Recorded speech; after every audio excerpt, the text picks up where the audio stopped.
আমার ফেসবুকের সফলতা নিয়ে আজকে একটা কথা বলবো। আপনারা আমার যারা ভাই ব্রাদার আছেন, যারা আমার ভিডিও দেখেন, তাদের উদ্দেশ্যে আজকে আমার একটা কথাটা হলো কি জানেন?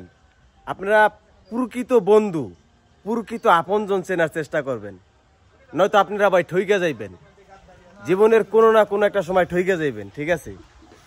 কারণ আমরা যদি আমাদের প্রকৃত বন্ধু না চিনি, তাহলে আমরা অনেক জায়গায় আটকাইয়া যাব। আমাদের উচিত কি জানেন? আমাদের অযথা সময় লস না করা। আমাদের উচিত কোনো প্রকার ব্যবসায়িক চিন্তা ভাবনা করা, বা টাকা কিভাবে উপার্জন করা যায় সেইভাবে চিন্তা ভাবনা করা। বিভিন্ন ছোট ছোট উদ্যোক্তা হওয়া যাওয়া। যেমন ধরেন আপনি মুরগি পালতে পারেন, এরকমের মুরগির খামার করতে পারেন, বা 2টা ছাগল কিনতে পারেন।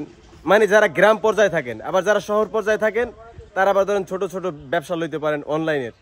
যেমন আপনি 5,000 টাকা জামা কাপড় কিনা ওইটা ঘরে বয়ে বয়ে বিক্রি করলেন অনলাইনের মাধ্যমে, মার্কেটিংয়ে হইলো।